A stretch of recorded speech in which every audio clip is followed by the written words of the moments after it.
Olá pessoal, meu nome é Rebeca, eu sou da Northway. Para quem não sabe, a Northway é uma agência de intercâmbio, vistos e imigração, localizada aqui no Canadá. Hoje eu queria conversar com vocês dando algumas dicas referente como se preparar para chegar no Canadá. Eu sei que aí tem muita gente se preparando, pensando e questionando algumas coisas, então eu vou falar para vocês as principais, tá? Eu vou começar com a questão da roupa, porque tem muita gente que pergunta que tipo de roupa levar para o Canadá. Então, assim, eu sei que vai depender muito da época do ano, né, que você vai estar vindo pro Canadá.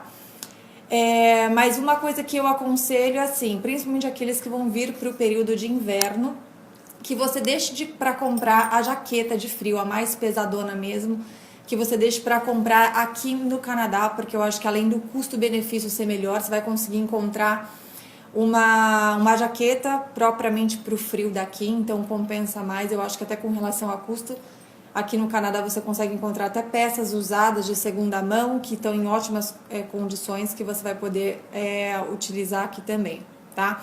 Então, assim, para o frio, uma das coisas que você consegue trazer do Brasil né, você vai se vestir em camadas, porque você precisa ter roupas para poder segurar a temperatura do teu corpo. Então, assim, trazer uma segunda pele, um cachecol, moletom, esses tipos de coisas você consegue trazer do Brasil sem problemas. Até dependendo, se você achar um sapato que seja impermeável, do Brasil você pode trazer uma coisa confortável para você andar bastante aqui.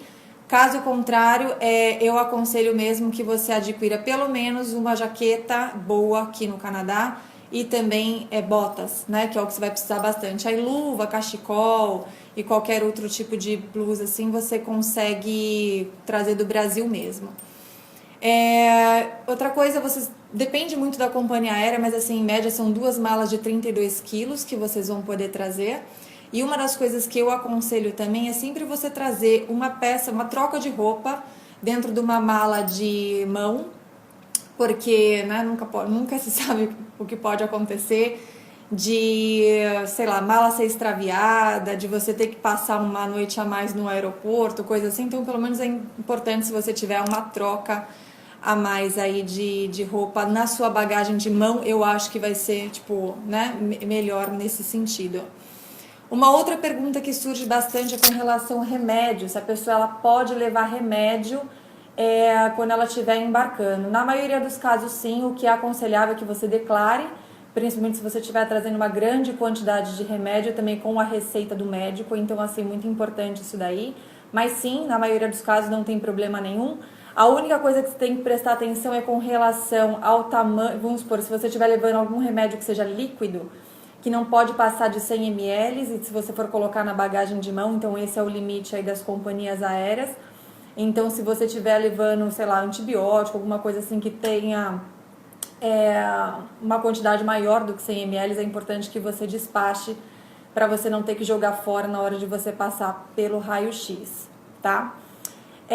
Outra coisa, o que é importante, o que eu sugiro que você leve em mãos quando você chegar no aeroporto. Eu sei que tem muitas pessoas assim que elas ficam preocupadas quando elas vão passar pela imigração, principalmente se elas não entendem nada de inglês. Muito comum as pessoas, tipo, né?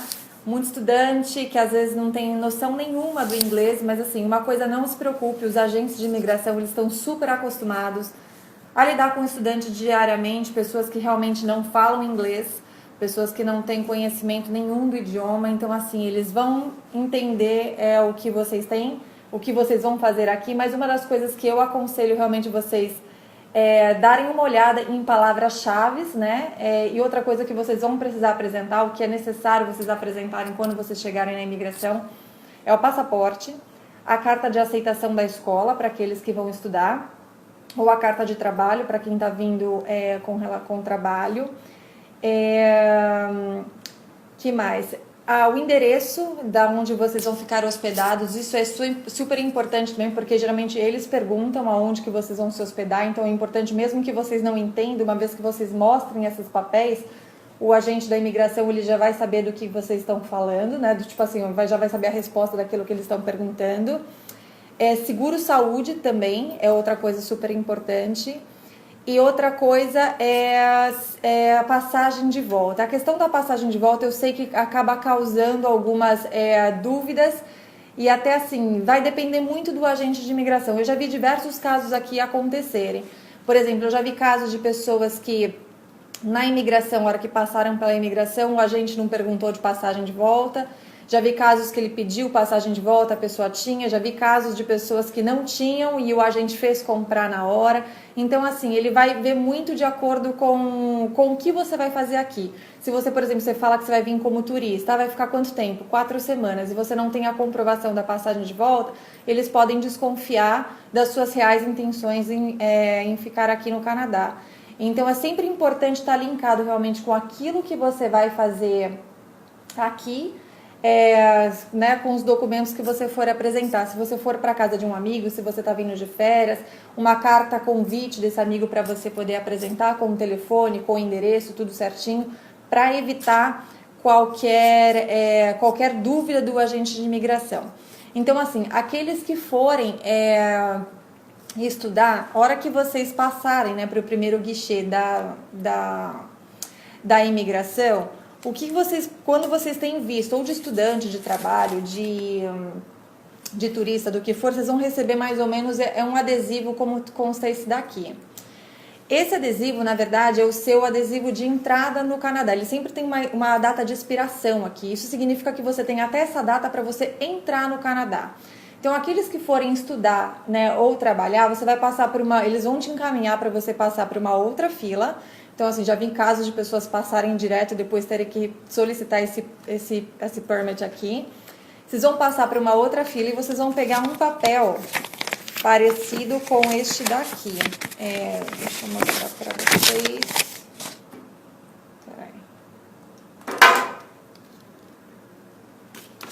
Um papel parecido com esse daqui. Então, com esse papel, é a permissão que vocês têm de vocês ficarem no Canadá. Então, geralmente assim, a permissão de vocês ela vai ser dada de acordo com o período de estudo de vocês ou o período de trabalho. Então, assim, tá aqui, vai também ter a data de expiração certinha. Então, esse papel vocês vão pegar também no aeroporto.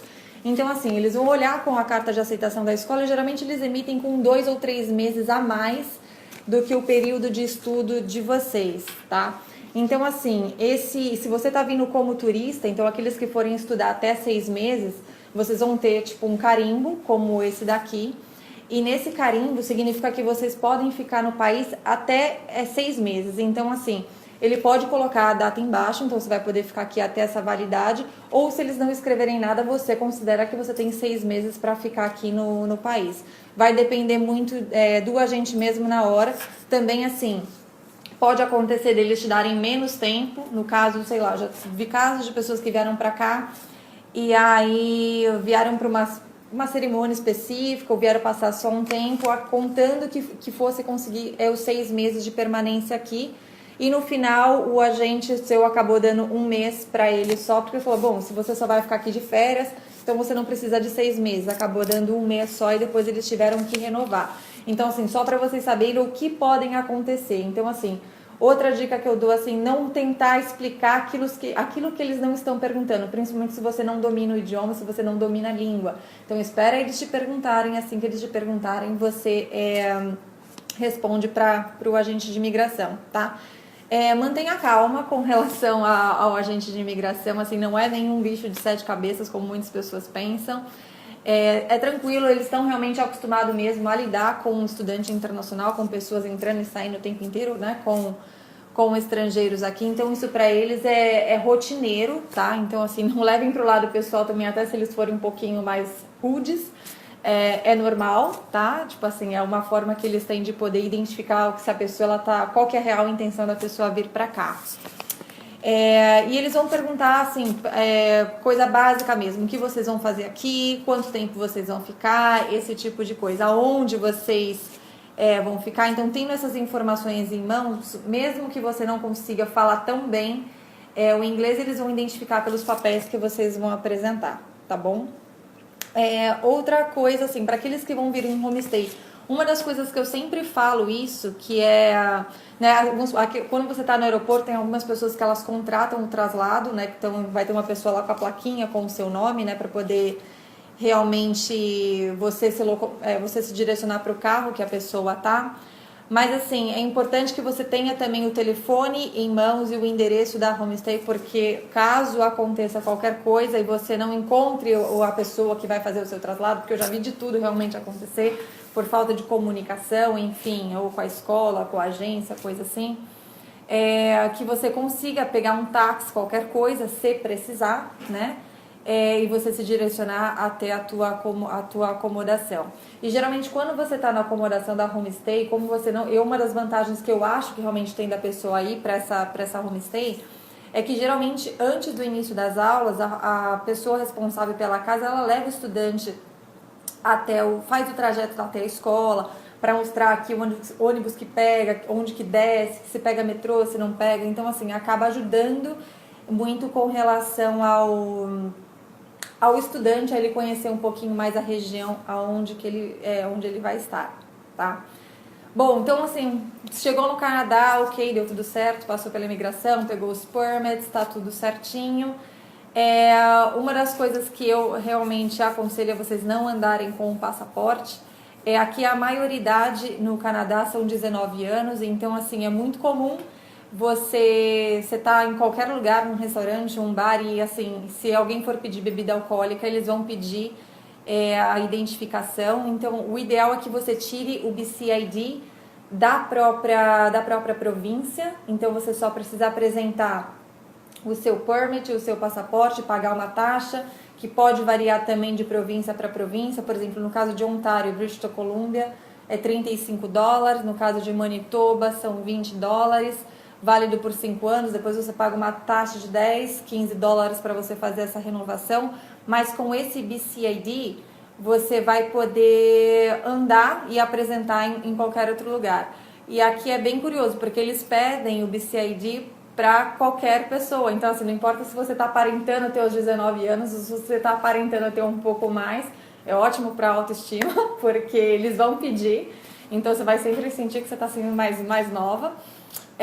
Mas realmente acontece, eles pedem, então você pode ter 40, 50 anos, você vê em muitos casos eles pedindo realmente o ID só para confirmar a idade que a pessoa tem, tá? Então isso é muito, muito comum.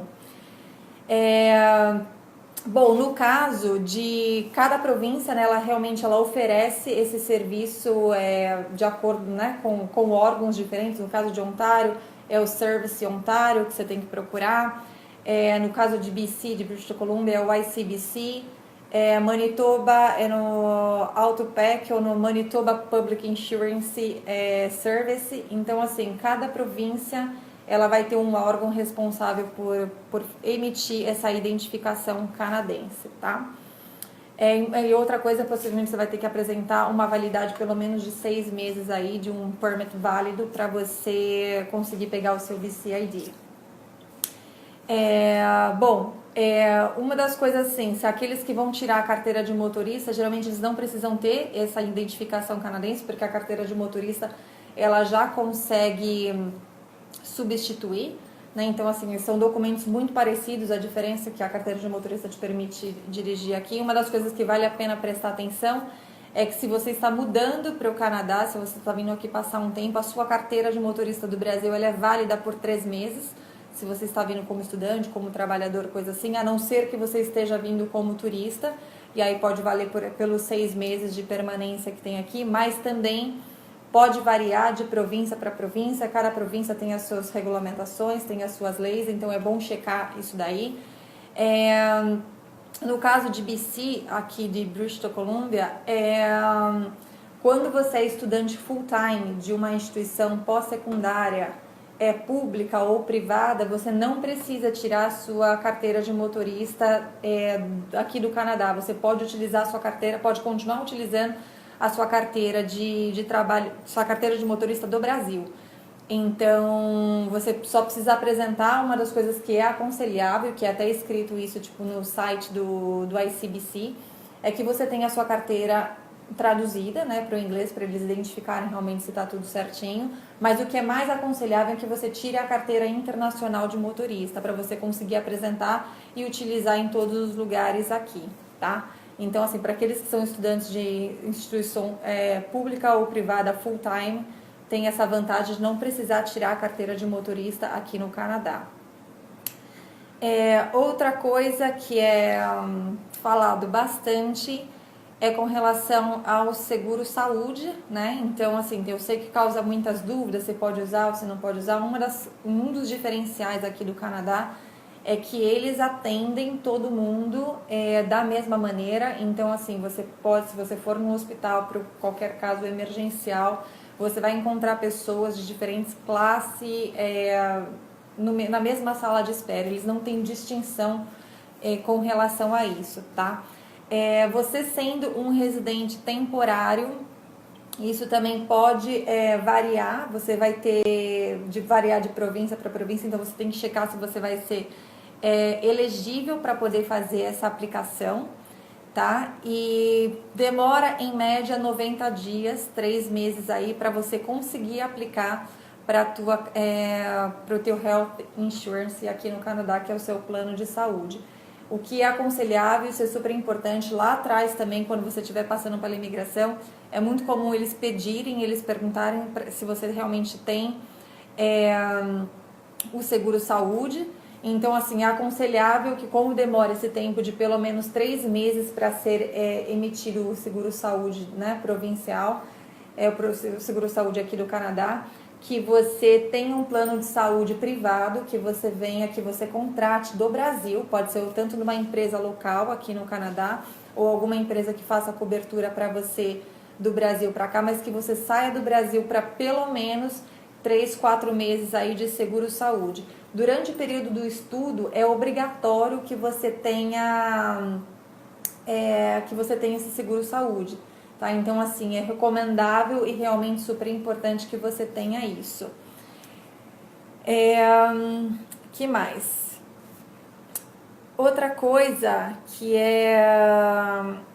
aqueles que vão trabalhar, eles precisam tirar o SIN Number, que é o Social Insurance Number, que é equivalente à nossa carteira de trabalho no Brasil. É um número que eles emitem quando você vai no Service Canada. E aí eles vão emitir esse número para você e através desse número você vai estar elegível para você conseguir trabalhar, você tem os seus permissões, seus permits todos certinhos. Super importante não passar essa informação desse número para ninguém, porque através desse número o governo ele tem controle a respeito do seu histórico de trabalho. Então, assim, o seu empregador ele vai utilizar essas informações para passar na hora que você for, por exemplo, fazer um tax return, que é uma declaração de imposto de renda, alguma coisa assim. É esse número que eles vão usar, que é o do seu SIN number. Então, assim, você só vai passar esse número para o seu empregador, não passar para qualquer outra pessoa, para amigo, esse tipo de coisa, porque você pode ter problema lá na frente com o número de horas trabalhadas, esse tipo de coisa, tá? Quem pode pegar esse SIN number são as pessoas que podem trabalhar aqui, ou seja, são as pessoas que estiverem matriculadas num curso de duração mínima de 6 meses full time de uma instituição designada, e também aqueles, né, que têm o visto de trabalho, seja através da Post-Graduation Work Permit, que é o visto de trabalho após a graduação, ou durante os estudos, esse tipo de coisa. Aqueles que estão vindo para cá só para estudar, eles não têm aquele permit, o papel que eu mostrei aqui no começo, de trabalho. Esse permit, tipo, de estudante, ele vai estar escrito embaixo que vocês têm autorização de trabalhar as 20 horas semanais. E durante as férias, vocês têm, ou dos intervalos, vocês têm 40 horas semanais para trabalhar. Então, assim, vocês não vão ter 2 permits, como no caso de pessoas que vêm para cá com o programa Co-op, né? Porque o Co-op é outra coisa. O Co-op significa que o trabalho faz parte do programa de estudos. Aí sim, na imigração, você vai pegar 2 papéis. Você vai pegar o permit de estudo e o permit de trabalho. Mas só para aqueles em que o trabalho faz parte realmente do programa de estudo. No caso dos estudantes, de uma maneira geral, é só um papel, que é do Study Permit, que é o que te mantém aqui no país. Então vai constar que você vai poder trabalhar as 20 horas semanais, tá? Lembrando que isso não vale para cursos de idioma, tá? Então, assim, antes existia, agora não existe mais essa possibilidade de você trabalhar enquanto você estiver fazendo um curso de idioma, tá? Bom, outra coisa que é super fácil para falar para vocês com relação à abertura de conta em banco aqui. Então, como estudante, como residente temporário, você pode sim abrir uma conta no banco aqui. É sem burocracia, é quase zero, é muito fácil realmente de abrir. Só precisa apresentar o seu passaporte, a carta da escola. Eles podem pedir comprovante de residência, pode variar um pouquinho de banco para banco, mas geralmente não tem taxa para estudante. Então, é muito tranquilo vocês conseguirem fazer essa abertura de conta em banco aqui, tá? Bom, vou ler uma pergunta aqui que escreveram para mim. Como funciona a imigração para estudante de college? O que apresentar? Bom, vou explicar para você, Gustavo, rapidinho, para você entender, porque assim, a consequência de você estudar, de você imigrar através dos estudos, é uma consequência de que tudo vai dar certo. Então, assim, primeiro você tem que ser elegível para você estar numa instituição pós-secundária que te permita aplicar para o Post-Graduation Work Permit, para você garantir o visto de trabalho. Ou se não, se você for vir para uma instituição privada, uma instituição que não te oferece isso, enquanto você estiver no Canadá, você vai poder trabalhar as suas 20 horas semanais e você tem que contar depois com uma oferta de trabalho e uma LMAE aprovada, que é na verdade, tipo, um julgamento do governo para identificar que você realmente é mão de obra qualificada boa para aquela empresa. Então, assim, o governo ele vai julgar que a empresa ela tem qualificação para te contratar e que você atende todos os pré-requisitos dessa empresa, que você é mão de obra qualificada para realmente pegar esse trabalho e que você não está pegando nenhum trabalho de canadense ou de residente permanente. Então, assim, essa oferta de trabalho, ela é divulgada na internet, tipo assim, ela tem que ser divulgada no banco de vagas aqui por 30 dias. Então, assim, se ainda assim o empregador comprovar que é você que é o escolhido, é uma das possibilidades, tá?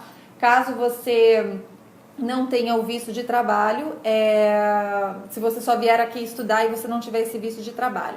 Ou se você também tem a outra possibilidade, que é você... Tudo isso vai te somar pontos, tá? Porque, assim, você entra dentro do Express Entry. Então, assim, o fato de você ter uma oferta de trabalho, um LMAE aprovado, coisa assim, uma nomeação provincial, te dá um extra de 600 pontos para o Express Entry. Então, assim, basicamente, eles avaliam... Para o processo de imigração, são 5 coisas. É a idade, a escolaridade, a área de atuação, o tempo de trabalho e o nível de inglês. Então, eles se baseiam nisso para julgar quantos pontos você tem. E aí, pela nota de corte, você vai conseguir ver se você consegue, por exemplo, imigrar direto através do Brasil, através do Federal Skill Worker, que é mão de obra qualificada, ou se você tem que vir para cá e você conseguir, sei lá, adquirir experiência de trabalho canadense. Ou no caso, se você vai estudar durante o período, se você estudar, por exemplo, até 1 ano de trabalho, você vai ter um ano de estudo, 1 ano de trabalho de visto após a graduação. Ou assim, né? Vai depender muito ou se você estudar no mínimo, se você estudar 2 anos ou mais, você vai ter 3 anos de visto de trabalho. Então, assim, nesse período que você tiver... de 3 anos de visto de trabalho, se você trabalhar 1 ano, você vai ganhar também pontos para você conseguir aplicar, para você somar pontos dentro do Express Entry. Então, assim, acaba surgindo 1000 possibilidades para você quando você está aqui no Canadá ou estudando com essa possibilidade de estudo e trabalho, tá? Bom, hoje a ideia que eu tinha para passar para vocês era uma coisa mais assim com relação a... O que o Gustavo está me perguntando aqui também de novo é com relação a essa carteira de motorista é válida para BC. A informação, tipo, ela é voltada para BC com relação aos estudantes internacionais. Cada província ela tem uma particularidade, um jeito diferente de aplicação, então não serve para todas as províncias, tá? Bom, o que eu queria passar para vocês aí são essas 10 dicas aí para vocês que estão vindo para o Canadá, que é com relação a roupa, remédio, esse tipo de coisa, o que vocês podem trazer ou não. E aí, semana que vem, eu vou trazer possivelmente mais uma experiência de uma pessoa que está aqui trabalhando já. E aí, para contar um pouquinho como que é conseguir trabalho, se é fácil, se é difícil, esse tipo de coisa. E aí, toda semana eu tô aqui trazendo um tópico novo para ajudá-los na preparação daqueles ou que estão vindo, daqueles que estão aqui e não sabem muito bem ainda por qual caminho seguir, tá bom? Obrigada pela participação e presença de vocês. E aí a gente volta a se falar na semana que vem. Até mais. Tchau, tchau.